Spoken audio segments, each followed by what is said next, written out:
Innal hamdalillah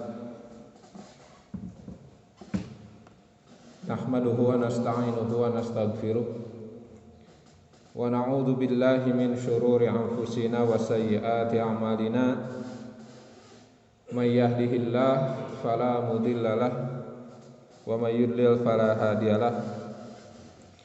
Ashhadu an la ilaha illallah wahdahu la syarikalah wa ashhadu anna Muhammadan abduhu wa rasuluh, amma ba'du. Faqala Rasulullah sallallahu alaihi wasallam, la yamutanna ahadukum illa an yuhsina dhanna lillahi ta'ala. Alhamdulillah, puji syukur kita panjatkan kepada Allah subhanahu wa ta'ala.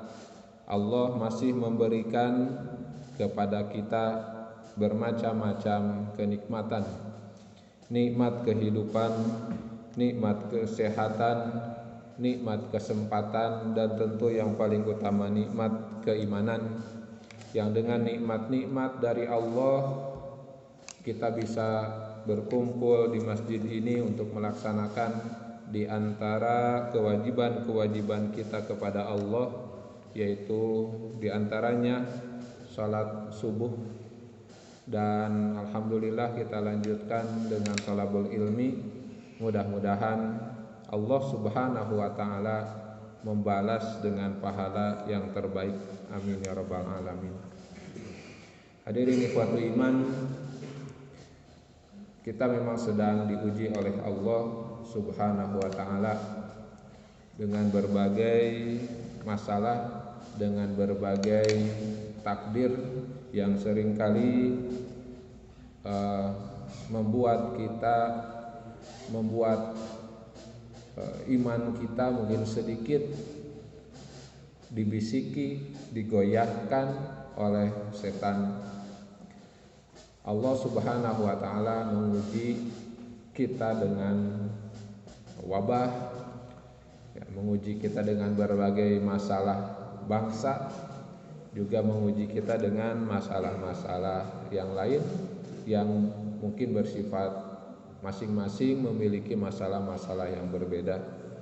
Maka hadirin ikhwatul iman, sikap kita terhadap masalah-masalah yang kita hadapi kali ini tidak lain, yang paling utama tentu saja adalah tetap berhusnudzon kepada Allah subhanahu wa ta'ala, tetap berprasangka baik kepada Allah, sebab apa yang Allah berikan, apa yang Allah takdirkan, apa yang Allah tetapkan, semuanya ada kebaikan, pasti baik untuk kita semua. Maka hadirin ikhwatul iman, tadi di muqaddimah sudah dibacakan salah satu hadis Rasulullah sallallahu alaihi wasallam. Kata beliau, la yamutanna ahadukum, janganlah kalian, seorang di antara kalian, janganlah tiap-tiap kalian, sekali-kali pun jangan pernah mati, illa an yuhsina dhanna lillahi ta'ala, kecuali dalam keadaan berprasangka baik kepada Allah subhanahu wa ta'ala. Hadirin ikhwatul iman, tentu kepada Allah subhanahu wa ta'ala kita harus tetap berprasangka baik. Begitu juga kepada sesama manusia, apalagi kepada saudara-saudara kita sesama muslim. Walaupun tentu hadirin ikhwatul iman, di sisi lain pada situasi kondisi wabah seperti ini ada, seperti tadi disebutkan, ada gangguan-gangguan, ada bisikan-bisikan dari setan yang membuat ikatan kita, baik itu dengan Allah subhanahu wa ta'ala, renggang, dan juga dengan sesama manusia. Kadang-kadang ada prasangka-prasangka buruk yang dibisikkan oleh setan ke dalam hati kita, yang membuat ikatan persaudaraan kita, ikatan ukhuwah kita menjadi sedikit longgar. Padahal hadirin ikhwatul iman, dalam kondisi seperti ini, dalam kondisi diuji seperti ini, yang harus dikuatkan adalah zon kita, sangka baik kita kepada Allah Subhanahu wa taala, juga sangka baik kita kepada sesama saudara.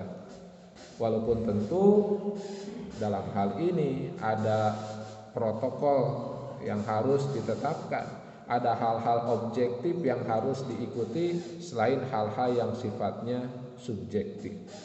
Di dalam hadis Rasulullah Sallallahu Alaihi Wasallam mengingatkan kepada kita, iyyakum wadzanna, jauhilah berprasangka. Tentu maksudnya dalam hadis ini adalah prasangka kepada sesama manusia. Sebab kepada Allah tadi jelas kita harus berhusnudzon, tetapi kepada manusia iyyakum wadzanna, jauhilah berprasangka. Jadi hadirin ikhwatu iman, berprasangka itu kata Rasulullah, fa inna dzalika fa inna dzanna akdzabul hadis, sebab berprasangka itu adalah sebohong-bohongnya omongan, sebohong-bohongnya, sedusta-dustanya perkataan. Hadirin ikhwatu iman, sangkaan itu adalah sesuatu yang kita ciptakan sendiri di dalam akal dan hati kita. Maka untuk menegaskan, untuk menetapkan apakah prasangka itu benar atau tidak, maka di sini perlu kita mengkonfirmasi, kita perlu tabayun kepada sesama muslim. Hadirin ikhwatul iman, yang akan dijelaskan adalah hadis yang barusan. Insyaallah hari ini kita akan membahas tentang bagaimana menjauhi prasangka berdasar kepada hadis riwayat Imam Bukhari dan Muslim yang barusan sudah dibacakan.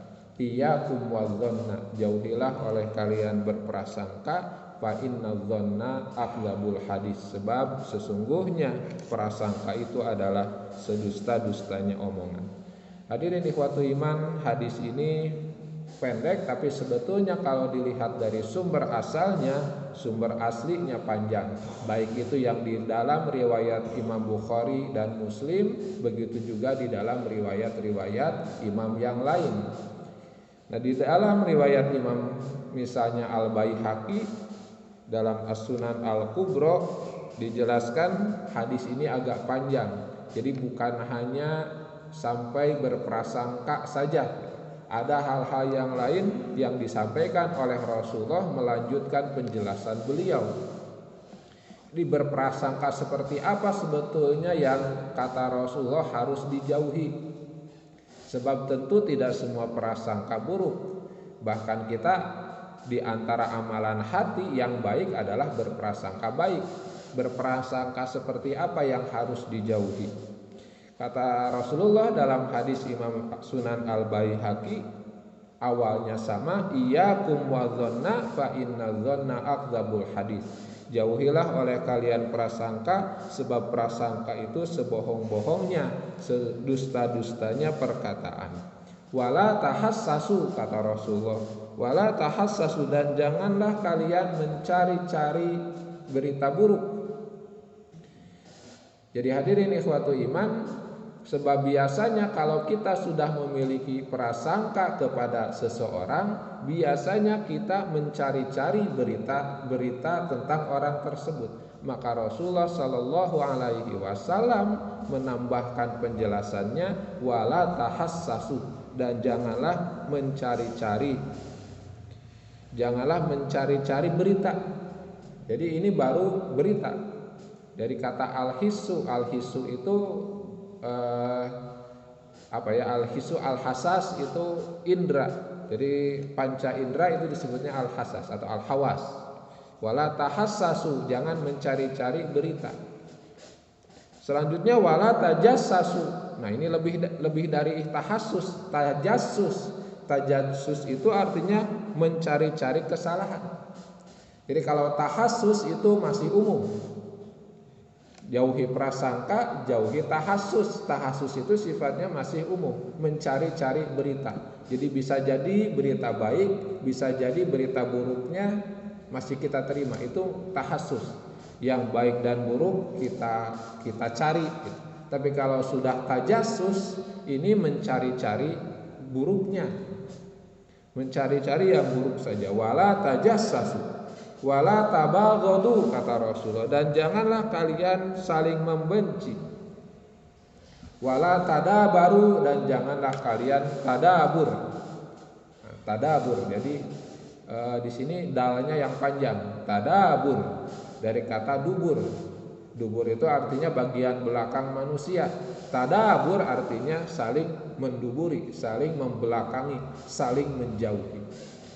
Janganlah berprasangka, janganlah tahasus mencari-cari berita, wala tajassus, jangan mencari-cari kesalahan, wala tabaghadu, janganlah saling membenci, wala tadabaru, dan janganlah saling membelakangi, saling menjauhi. Tadabur, sekali lagi tadabur ditegaskan berbeda dengan tadabbur, walaupun asal katanya sama. Kalau dengan Al-Quran kita harus tadabbur, jadi ba-nya pakai tasdid, da-nya pendek, tadabbur. Afala yatadabbaruna al-Qur'an. Misalnya Allah memerintahkan, kenapa engkau tidak mentadabburi Al-Qur'an? Itu tadabbur, ba-nya yang bertasdid, dal-nya pendek, tadabbur. Asal katanya sama dari kata dubur, bagian belakang, tapi maknanya jauh berbeda. Tadabbur itu sesudah sampai di ujung belakang lanjutkan gitu. Jadi maksudnya kalau tadabbur Al-Quran, sesudah kita membaca Al-Quran harus tadabbur, harus ada buntutnya, harus ada belakangnya yang dilakukan. Jangan hanya membaca sampai di lidah saja, harus dilanjutkan dengan memahami maknanya, memahami kandungannya, dan lain-lain. Maka itu disebutnya tadabbur, melanjutkan. Jadi sesudah sampai ke ujung tamatkan. Itu tadabbur. Nah, yang dilarang dalam hadis ini kepada sesama muslim, jangan sampai kita tadabbur, saling membelakangi, saling menjauhi. Wa kunu ibadallahi ikhwana, dan jadilah kalian hamba-hamba Allah yang bersaudara. Nah, dalam riwayat Imam Bukhari dan Muslim sampai sana. Nah, yang dibacakan ini riwayat Imam Al-Baihaqi ada tambahannya, wala yaktubanna ar-rajulu ala khitbati akhihi.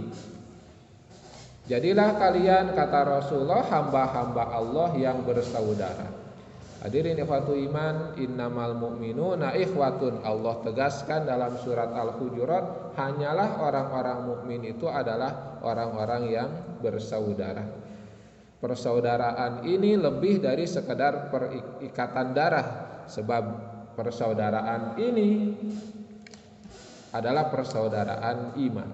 Dulu para sahabat pernah terjadi di zaman Rasulullah Sallallahu Alaihi Wasallam dengan saudara-saudara mereka berperang karena berbeda akidah, tetapi dengan sesama Muslim karena ikatan iman mereka begitu dekat, begitu rapat. Nah, hadirin ikhwatu iman, Allah Subhanahu wa taala pun menggunakan baik itu di dalam Al-Qur'an, demikian juga Rasulullah sallallahu alaihi wasallam di dalam hadis ini menggunakan lafaz ikhwanan, ikhwan. Ikhwan itu lebih luas dari sekedar persaudaraan saudara. Sebab kalau persaudaraan saudara istilahnya adalah ikhwah. Ikhwatu pakai tak, ikhwatu, makanya ikhwatu itu saudara dalam arti saudara-saudara. Tapi kalau ikhwan itu lebih dari saudara, lebih dari saudara. Seperti ketika Allah Subhanahu wa taala menjelaskan tentang orang-orang yang melakukan perbuatan mubazir. Di surat An-Najm Allah Subhanahu wa taala menyatakan innal mubadzirina kanu ikhwanas syayatin. Ikhwan, bukan ikhwah. Bukan ikhwatu tapi ikhwanun. Ikhwanas syayatin. Sesungguhnya orang-orang yang mubadzir itu yang berlebih-lebihan, ya, yang berlebih-lebihan dalam urusan apapun, ikhwanas syayatin. Mereka itu adalah ikhwan, saudaranya setan. Tentu bukan saudara-saudara. Jadi itulah bedanya ikhwatu, ikhwah dengan ikhwan. Walaupun tentu dalam penggunaan sehari-hari bisa jadi tertukar, bisa jadi ditukar-tukar, nggak masalah, sebab ya namanya juga bahasa. Seringkali kita dengan bukan saudara pun kita gunakan ikhwah. Kenapa? Ya untuk hiperbola saja, melebih-lebihkan. Tujuan mubalaghah kalau dalam bahasa Arab, melebih-lebihkan seolah-olah yang tidak sedarah pun menjadi saudara. Biasanya seperti itu, ikhwah. Padahal bukan makna sebenarnya, bukan kata yang tepat, lebih tepatnya ikhwah kalau bukan saudara. Wa kunu ibadallah ikhwana. Jadilah kalian hamba-hamba Allah yang bersaudara. Wala yahtubanna, kata Rasulullah, untuk menjaga persaudaraan ini, wala yahtubanna, janganlah mengkhitbah, janganlah melamar ar-rajulu, seseorang, ala khitbati akhihi, jangan melamar ulah nyirian calon istri yang sudah dipilih oleh saudara. Hatta yankiha aw yatruka, sampai dia yankiha menikahinya, aw yatruka atau meninggalkannya. Jadi di antara aturan Islam itu, kalau seseorang sudah mengkhitbah, melamar, meminang seseorang gadis misalnya, maka saudara muslim yang lain tidak boleh melamar. Sama kalau dalam hadis yang lain, sama persis seperti ketika seorang muslim sudah menawar suatu barang dalam jual beli, maka saudaranya yang lain tidak boleh nawar sampai jadi itu jual beli atau batal, baru boleh nawar yang lain. Sama persis hadirin ikhwatul iman seperti itu. Cuma kalau yang disebutkan dalam hadis ini tidak dalam urusan jual belinya tidak disebut, dalam khitbahnya saja yang disebut. Jadi tidak boleh melamar perempuan yang sudah dilamar oleh orang lain. Itu diantara aturan Islam. Tentu melamar ini bukan acara lamaran, tidak ditandai dengan acara lamaran, seserahan, apalagi tukar cincin. Sebab tukar cincin itu diantara amalan kaum Yahudi. Melamar ya datangnya seseorang kepada seorang laki-laki kepada orang tuanya, kemudian mengajukan lamaran dengan ucapan, nah itulah melamar. Jadi kalau sudah datang ke orang tuanya kemudian serius, ya, di sini tidak ada pemuda ya, semuanya sudah berkeluarga. Tapi kalau mau nambah misalnya, maka yang disebut melamar itu adalah datang kepada orang tuanya menyampaikan maksud serius, itu melamar. Sebab seringkali ada pandangan di masyarakat umum bahwa melamar itu harus ada acara tertentu gitu ya. Tidak seperti itu. Aturan Islam itu sangat mudah, aturan itu sangat sederhana. Datang ngomong itu sudah melamar hakikatnya. Sebab yang namanya nikah pun hakikatnya ijab kabul kan lisannya gitu. Lisannya walaupun memang ada syarat mahar, tapi kan mahar bukan syarat pokok. Syarat utamanya adalah ijab kabul. Mahar bisa diajukan, dibayar nangke gitu nggak jadi masalah. Tapi ijab kabul harus terjadi hari itu jadi, walaupun maharnya belum ada. Bahkan sampai maharnya pun hanya sesuatu yang sifatnya non abstrak, yang abstrak, yang tidak konkret. Itu aya jumenengna gitu. Seperti yang pernah terjadi di zaman Rasulullah. Orang yang tidak punya apa-apa tapi hanya bisa ngajar bacaan Al-Qur'an, kan maharnya dengan bacaan Al-Qur'an. Itu mahar itu bisa sampai seperti itu. Tapi kalau ijab kabul hak. Nah, jadi aturan Islam sangat sederhana dan sangat applicable, jadi bisa diaplikasikan. Hanya budaya saja yang membuat ribet begitu. Nah, hadirin ikhwatul iman, lamaran, nikahan sangat mudah dibuat aturannya oleh Allah, oleh Rasulullah, tapi kadang-kadang aturan budaya yang menyulitkan. Kudu hajat gitu ya, harus punya modal berapa puluh juta untuk bisa menikahkan. Padahal aturan Islam sangat mudah. Walaupun ini pun ada salah kaprah di zaman sekarang, seolah-olah mahar dengan bacaan Al-Quran itu lebih afdol. Padahal di zaman Rasul itu alternatif terakhir karena teu boga pisan. Ari ayeuna mah jadi nu utama. Ya. Sekarang mah jadi utama. Tetap lebih mending dengan seperangkat alat sholat, puguh gitu ya, seperangkat alat sholat jelas ada barangnya. Kalau bacaan Al-Quran alternatif terakhir. Sebab Rasulullah memerintahkan kepada seorang yang mau nikah tadi, dia cari dulu ada nggak maharnya. Oh saya nggak punya apa-apa ya Rasulullah. Kata Rasulullah, walaupun hanya khotim hadidin, cincin besi ada nggak cincin besi? Nggak ada. Akhirnya karena dia punya kemampuan membaca Al-Quran, mengajarkan bacaan Al-Quran itu yang dijadikan mahar, jadi alternatif terakhir. Kembali lagi hadirin ikhwati iman, jadi untuk urusan pernikahan tidak boleh melamar kata Rasulullah sampai jelas dinikahi atau ditinggalkan. Wala yajma'u bainal mar'ati wa ammatiha wala bainaha wa khalatiha, dan janganlah yajma'u menyatukan antara seorang perempuan dengan bibinya, atau baik itu dari ayahnya ataupun bibi dari arah ibunya. Jadi hadirin ikhwatu iman, ini agak luas ini pembahasan Rasulullah Sallallahu Alaihi Wasallam dari asalnya membahas ukhuwah sampai ke pernikahan, termasuk diantaranya jangan menyatukan antara seorang perempuan yang kita nikahi dengan bibinya, baik itu bibi dari arah ayah ataupun dari arah ibu. Kalau di dalam ayat Al-Qur'annya ada dengan saudarinya, itu tidak boleh. Jadi menikahi dua perempuan menyatukan bukan bareng ya, bisa jadi pernikahannya tidak bareng tapi sama-sama status istri, saudara atau perempuan dengan saudarinya atau dengan bibinya, baik dari pihak ayah ataupun pihak ibunya. Wala tasumul mar'atu wa zawjuha syahidun illa biidnih, dan janganlah seorang perempuan saum wa zawjuha syahidun, dalam keadaan suaminya ada di rumah begitu. Jadi jangan pernah perempuan saum ketika suaminya ada di rumah illa biidnihi, kecuali dengan izin dari suami itu.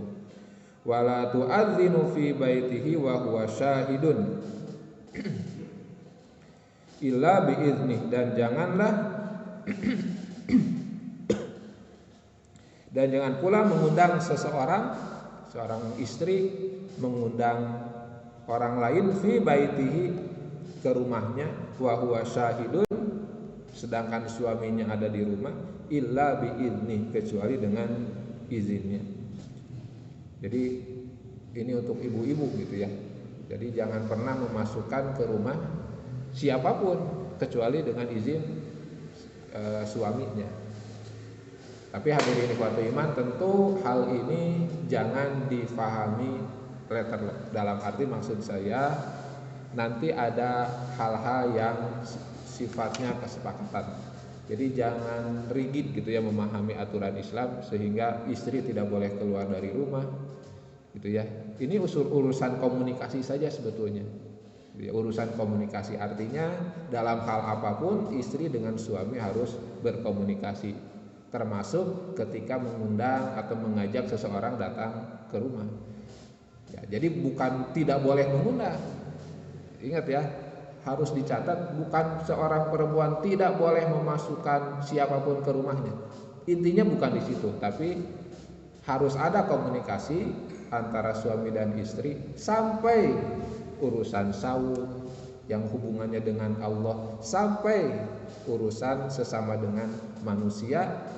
Ketika mengundang seseorang ke rumah itu harus dengan izin suami. Jadi tidak dipahami tidak bolehnya, tapi yang dipahami itu izinnya. Jadi harus ada komunikasi suami dengan istri.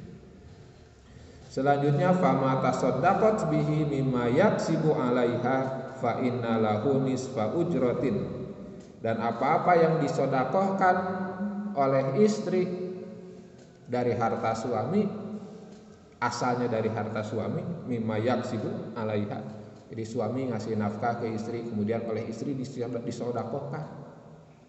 Fa inna lahu nisfu ujrah, maka bagi laki-laki itu setengah pahalanya. Jadi bapak-bapak misalnya memberikan kepada istri nafkah, ya, nafkah harta misalnya oleh istri tidak dipakai untuk keperluan dirinya sendiri, tapi disodakohkan sebagian, maka bapak-bapak yang memberikan mendapatkan pahala juga.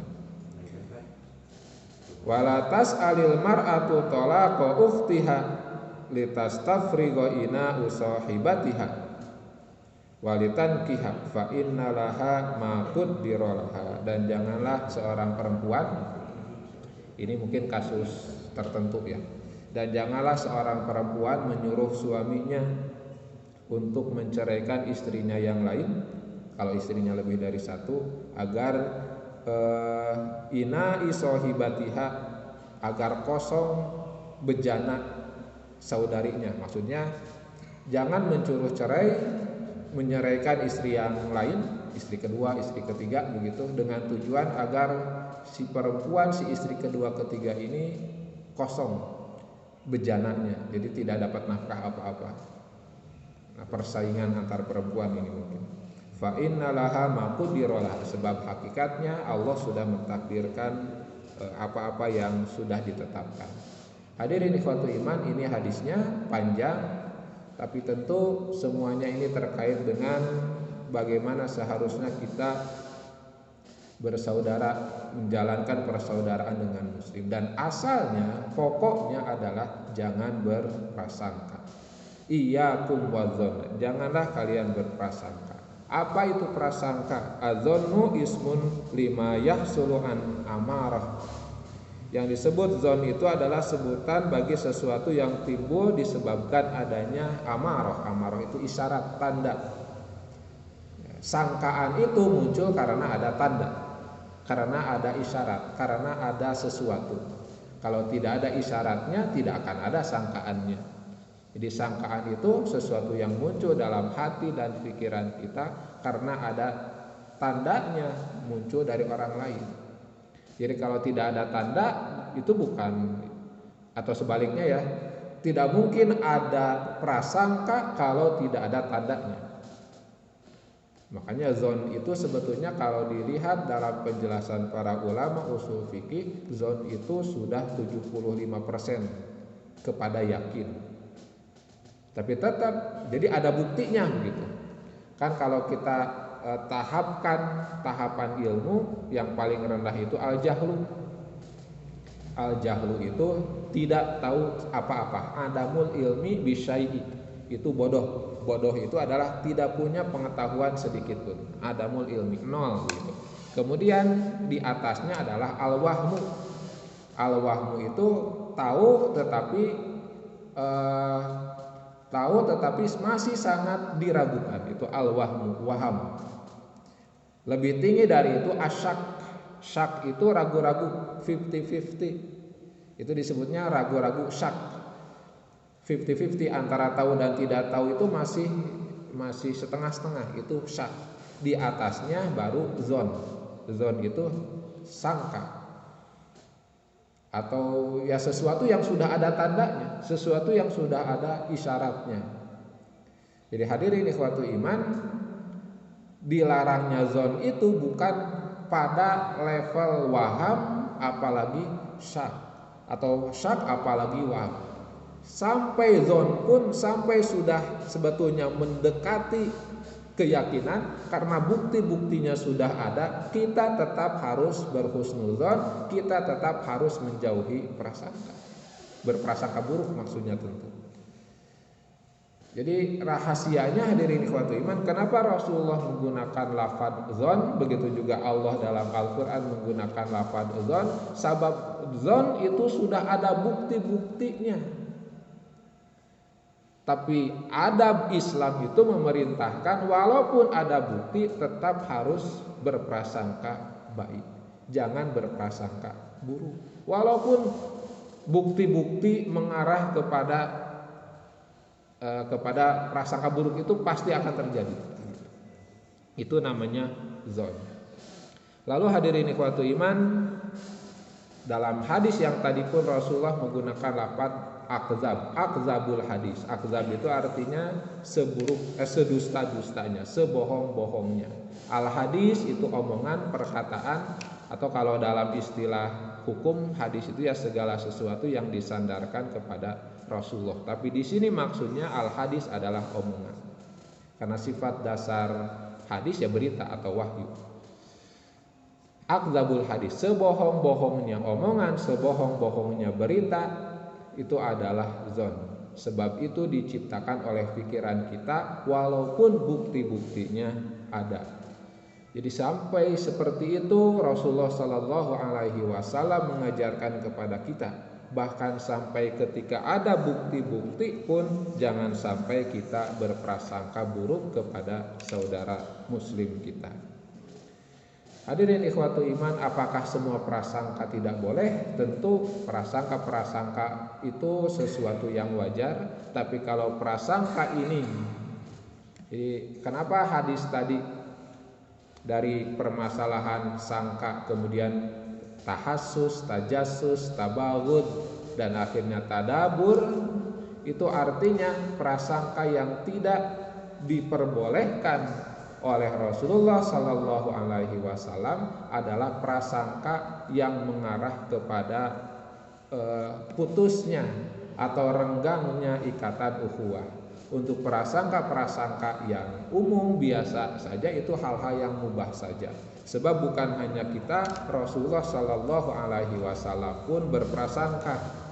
Seperti dalam hadis riwayat Thalhah bin Ubaidillah dalam Sunan Ibnu Majah diceritakan bahwa Rasulullah pernah menyarankan kepada para petani di Madinah untuk meninggalkan menyerbukan korma. Jadi teu kudu ngawinkeun korma. Dawuh gunana, begitu kata Rasulullah kepada para petani itu. Ketika dilakukan ternyata yang terjadi sebaliknya. Ternyata pertaniannya terjadi gitu kormanya. Ketika Rasul sarankan gak perlu dikawinkan itu pohon korma, ternyata kejadiannya adalah panennya menjadi buruk begitu. Panennya tidak seperti biasa. Maka dilaporkan kepada oleh para petani itu kepada Rasulullah, maka Rasulullah saat itu menjawab, innama huwa dzannu, itu prasangka aku saja. Jadi hadirin ikhwatu iman, itu sangkaan aku saja bahwa bahwa korma tidak dikawinkan itu tidak ada gunanya gitu. Fasna'uha, maka kata Rasulullah sekarang silahkan. Bahkan dalam hadis yang lain lafaznya antum a'lamu bi umuri dunyakum, kalian tahu urusan dunia kalian.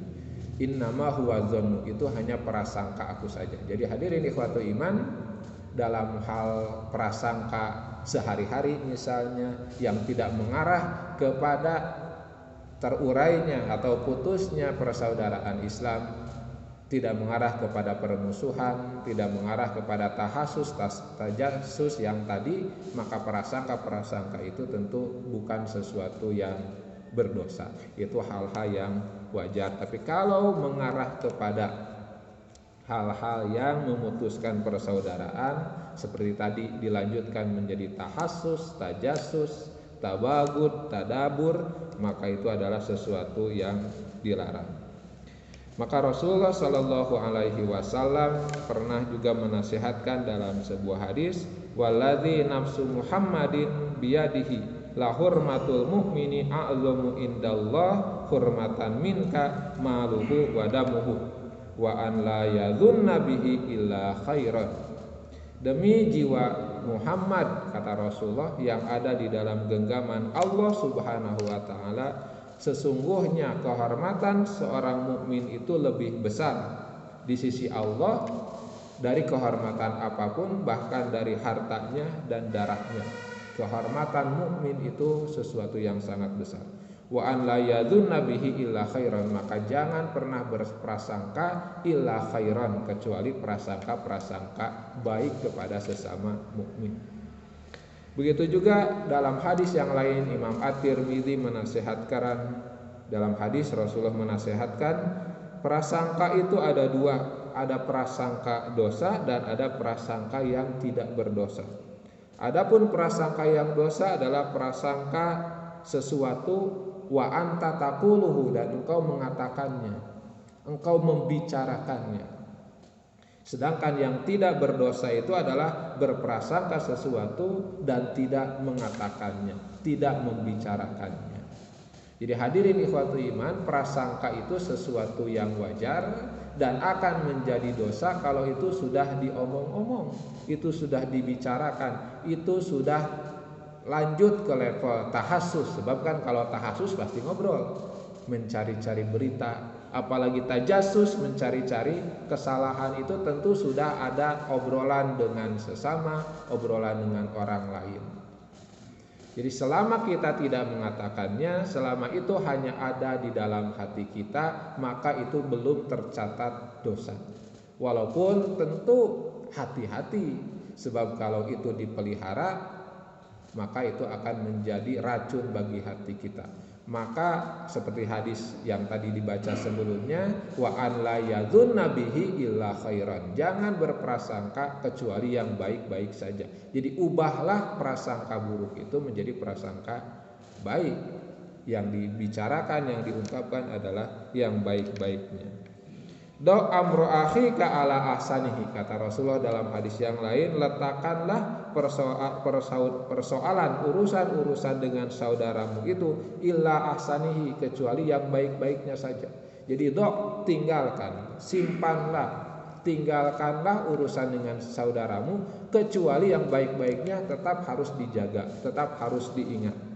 Malam ya'tika ma yaghlibuka wala tadunnanna bi kalimatin kharajat min amrin muslimin syarran wa anta tajidu laha fil khairi muhmilan. Dan janganlah kamu berprasangka jelek terhadap perkataan yang keluar dari seorang muslim, padahal kamu biasa mendapatkannya dalam kebaikan. Jadi kalau kita mendapatkan berita buruk, gosip tentang seseorang, maka jangan diikuti, jangan berprasangka. Hadirin ikhwatul iman, semua berawal dari prasangka. Kebaikan kita di akhirat pun berawal dari prasangka. Allah Subhanahu wa taala menegaskan, ana inda dzanni abdi bi, sesungguhnya sikapku tergantung kepada prasangka hambaku. Begitu juga kepada sesama manusia, maka berprasangkalah yang baik, jauhilah prasangka-prasangka buruk, sebab prasangka buruk itu hanya omongan dalam hati kita, itu hanya omongan sesuatu yang dusta karena diciptakan oleh pikiran kita sendiri. Hadirin ikhwatul iman, dalam kondisi sekali lagi seperti ini, maka yang harus dikedepankan adalah husnudzon kepada Allah Subhanahu wa taala dan husnudzon kepada sesama manusia. Tentu husnudzon bukan berarti mengendorkan protokol kesehatan, mengendorkan protokol-protokol yang lain gitu ya. Ya, sebab seringkali karena kita ini sedang physical distancing, sedang segala berjarak, seringkali hati pun menjadi berjarak. Maka sekali lagi maksud kenapa hal ini dibahas, jangan sampai kita memiliki prasangka buruk kepada sesama saudara kita. Berprasangkalah yang baik, berprasangkalah yang baik-baik saja, tinggalkanlah, kata Rasul tadi, amron, tinggalkanlah perkara-perkara saudaramu illa ahsanihim, kecuali ahsanihi, yang baik-baiknya saja jangan ditinggalkan, yang buruknya, prasangka yang buruk tinggalkan. Sebab yang akan menyelesaikan masalah dalam kehidupan yaitu ketika hati kita bersih, tidak ada prasangka buruk kepada Allah Subhanahu wa taala, dan tidak ada racun-racun prasangka buruk kepada sesama manusia, maka insya Allah hati kita akan selalu bersih, dan itu juga yang akan menyelamatkan kita di akhirat. Hadirin ikhwatul iman, mungkin itu saja yang bisa disampaikan. Mudah-mudahan dalam kondisi yang semakin genting bisa dikatakan, mudah-mudahan Allah Subhanahu wa taala memberikan kesehatan kepada kita semua, memberikan kesehatan kembali kepada saudara-saudara kita yang sedang sakit. Dalam 1 bulan ini begitu banyak yang meninggal, termasuk kalau saya di Banjaran itu juga beberapa saudara. Kemarin hampir setiap minggu ada 2 atau 3 saudara yang meninggal, saudara dekat begitu. Ada 2 atau 3 saudara yang meninggal sejak Lebaran, yang mungkin bisa dikatakan bukan menyalahkan Lebarannya ya. Bisa jadi gitu, karena kendornya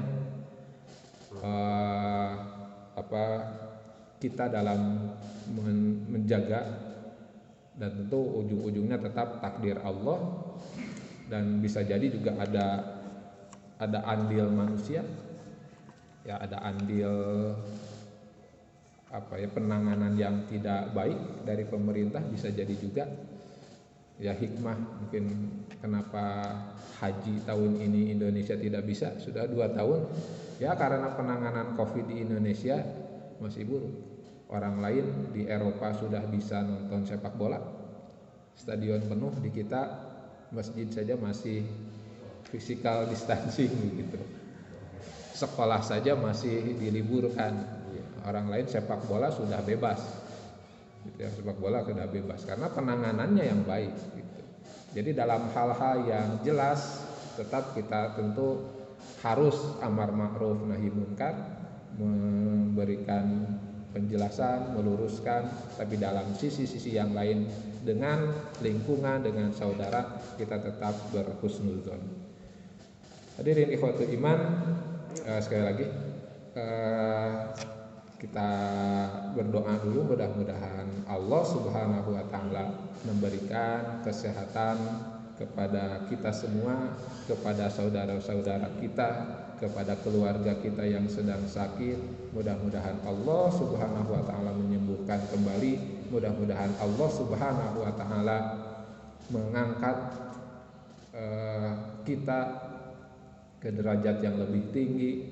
Mudah-mudahan Allah Subhanahu wa taala mengangkat virus ini. Mudah-mudahan Allah Subhanahu wa taala memberikan kita kesabaran, memberikan kita kemampuan untuk memahami ujian-ujiannya, memahami takdirnya, dan tentu meningkatkan kualitas diri kita dengan pemahaman tersebut. Amin amin ya rabbal alamin. Mudah-mudahan ada manfaatnya. Kalau ada yang mau ditanyakan silakan. Kita tutup dengan hamdalah terlebih dahulu. Alhamdulillahirabbil alamin. Mangga kalau ada yang mau ditanyakan.